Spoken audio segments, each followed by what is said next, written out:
I'm live with Miss Jessie Hobbs Durham, born in 3rd Ward on February the 14th, 1929. She graduated. How are you doing today? I'm doing fine. All right, Miss Hobbs, I'm so thankful and grateful you here on the phone with me, and we talking. And is it fact that you was born in 3rd Ward? I was born at 2407 Alabama, right off of Dallas. Oh, wow. Right off of Dallas. And you know, right there off of Darling, and then one time you went to Blackshear, right? Huh? You went to Blackshear then, if you was there, and then is that right? I sure did go to Blackshear. And then your parents moved, and you went over there to Douglas. Is that right? That's right. Okay, now kind of walk us through this, Miss Hobbs. Now, when you graduated from Douglas, you went to Jack Yates. Is that correct? That's true. Now, one thing that I really admire you about in the testimony you got, Miss Hobbs, is that when you was 9 years old. Walk us through that, Miss Hobbs. When you was 9 years old, what happened on that? When I was 9 years old, I was stricken with spinal meningitis, and I stayed unconscious 14 days. 2 weeks. And you stayed unconscious for 2 weeks? And what happened after that, Miss Hobbs? I regained consciousness and I stayed in the hospital a week after then, and I went home. Well, tell me, how did you gain unconsciousness but staying? We call it today as a coma. How did you wind up staying that long? What happened when you was in a coma that long? And I was just in a matter of dead. I didn't know nothing. Okay, what happened? Did you say something about your grandfather and the hospital you was in was Memorial? I was in Memorial Baptist. At that time, they had an old wooden building that they put the Negroes in. Right, and some of you people who might not know about Memorial is Herman Hospital today. That's what they named Memorial, because they consolidate Memorial Hospital and Herman Hospital. But during the time Miss Hobbs was in the hospital, she was in Memorial Hospital, and Memorial Hospital was a brick building for white folks, and they had a little shack for black folks. Is that right, Miss Hobbs? Yeah, right there. It was right there on Lamar Street. Okay, and that was Memorial was downtown. For some of you who don't know about Memorial Hospital, they consolidated with Herman later on in the future. But at this particular time, Memorial was a white hospital, and was mainly meant for rich people who lived out there in Memorial and Riv Oaks. Am I right? That's so true. Okay, and then had little shacks where they put the Negroes. It was a wood building.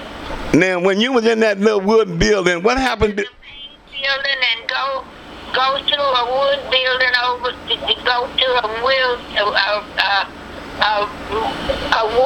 corridor to the black part of the hospital. Now, when you was in that coma, what happened? Did the doctor give you up, and what happened? How your grandfather? How did he play a role in that? Well, Dr. Sacco told my granddaddy that he had done everything he knew to do. And my grandfather asked him, he said, "Well, doctor, you know Jesus?" He said, "Yeah, I'm an altar boy." He said, "Well, meet me in prayer, 9, 12, and 6. And on that 9th day, I sat up in the bed and told the nurse I was hungry. Wow, that was a miracle. And what happened? Now, say that again, because they had pronounced you dead. What? But God wasn't ready for you, Miss Hobbs. Now, explain that again. That's a big, heavy testimony.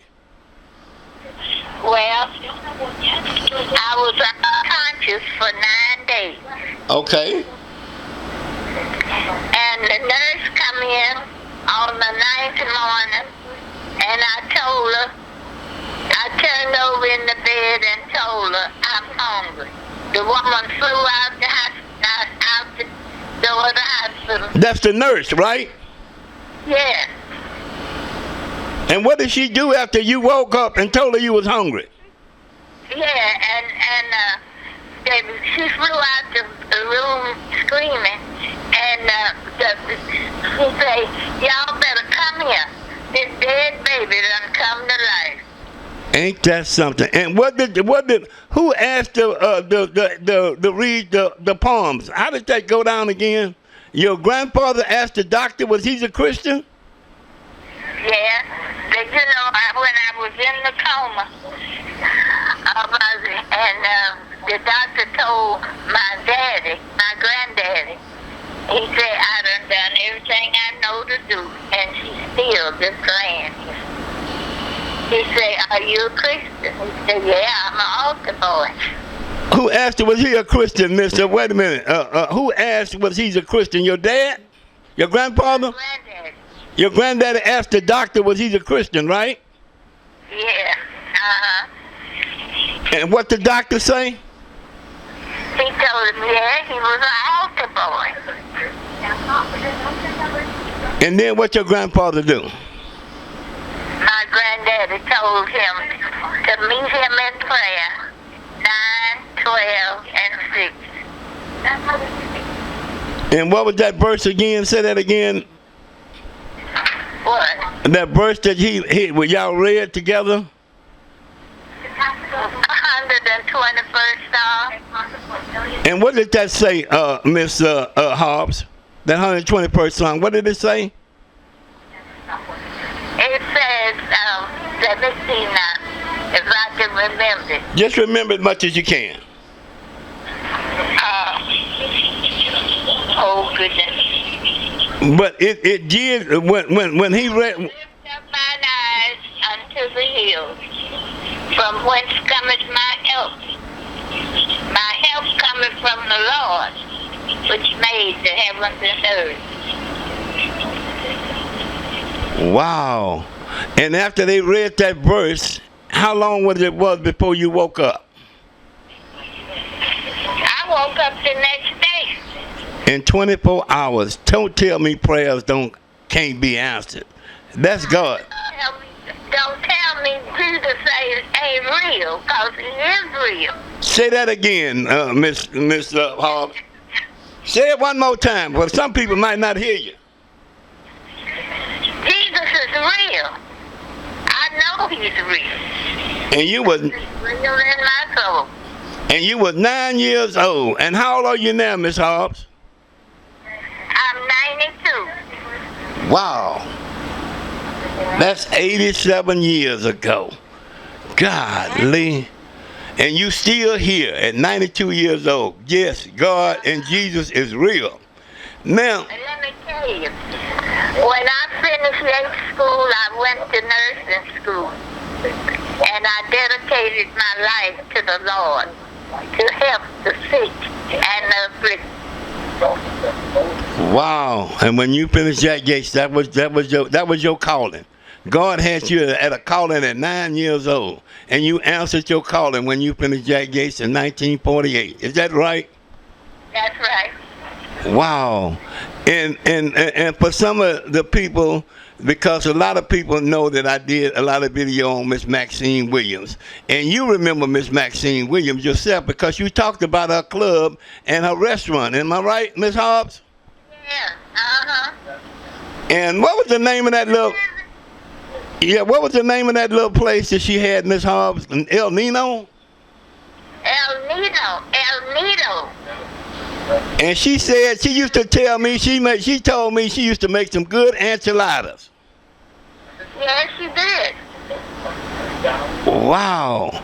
And then by the way, Miss Hobbs, y'all had a little restaurant too there off of Sampson. Am I right?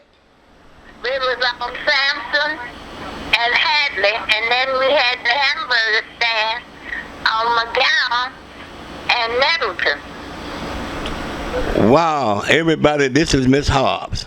You know, Miss Hobbs, that was your maiden name when you was going to school, right?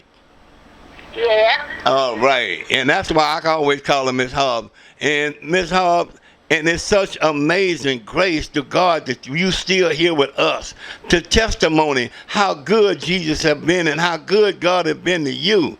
And where they had count you out at 9 years old, and God took you out of a coma, because today we call that a coma. When you can't talk and you can't remember nothing, ma'am. That's a couple. And you was out for 9 days. And when that nurse came and seen you, woke up, and she thought she seen a ghost, right? She run out of the room screaming. Come here quick. This bad baby done come to life. Ain't that something? God is so good. And you know, Miss Hobbs, now when you was over there on Alabama, and off of Darling Street, was any blacks living on the other side of Alabama? Kind of give us an idea of what was going on during the Jim Crow days. Blacks couldn't cross Alabama, is that right? That's right. Tell me about that, and how did blacks have to do? They couldn't cross Alabama going over into Riverside, and you couldn't go cross Darling going down Alabama. Why you couldn't do that? Because the white folks were still living over there. Wow. And what happened if you got caught after dark crossing Alabama and crossing Darling on Alabama? You'd go to jail. You go to jail, and people wonder how could they go to jail, because they call that trespassing during them days. Am I right or wrong? That's so true. And blacks could not cross Darling in Alabama, and blacks could not cross Alabama going back towards Wheeler. Am I right? That's right. And all of that was white folks. See, Alabama, in the next street, you couldn't be caught across that. You couldn't cross Darling and go over Winburn. Okay. And you couldn't cross Alabama going towards Barbie and going towards Cleburne, right? Yeah. And the only way you could be over there after dark is that you had to work in that area. Tell us about that, Miss Hobbs. The folks that worked over there lived in servant quarters, because if they got caught, they'd go to jail. So If they be caught leaving from over there. and it was black people that was working in them service quarters, right? That's right. Okay, and they was maids and cleaning up and taking care of their kids and taking care of the white folks' kids. Is that right? A lot of them take care of everything for them. And did you ever know a man named Raymond Daniels? Raymond played football. You hear that, Chris? Your daddy played football for Jack Yates. Chris Daniels and everybody that know Coach Raymond Daniels, let Miss Hobbs tell you how good a football player Mr. Raymond Daniels was. Well, he played football. Was he a good football player, Miss Hobbs? He was a perfect football player. And who is that? What you call him, Raymond? Yeah, Raymond Daniels. Now now you went to school with Mr. Daniels, is that right? That's right. He was a class ahead of me, but we were on the same campus. Y'all was on the same campus. The boy and Jack Yates and Mr. Raymond Daniels, who later on became Coach Raymond Daniels, and also he was a swimming guy. He taught swimming and was over the swimming team and put the first swimming team together for Jack Yates. And just imagine, you went to school with Mr. Raymond Daniels. Yeah, and Raymond was a sweet person. And you was knowing Mr. Daniels since you went over to Jack Yates, is that right? That's right. And he was playing football when you got over to Jack Yates, wasn't he? No, he started playing while we was at Jack Yates. Wow, he started playing football. Raymond Daniels was a superstar on the Jack Yates football team with Coach Pat Patterson. And another guy, Another guy that was a friend of my mother that went over there at Yates, his name was Mr. Mosley.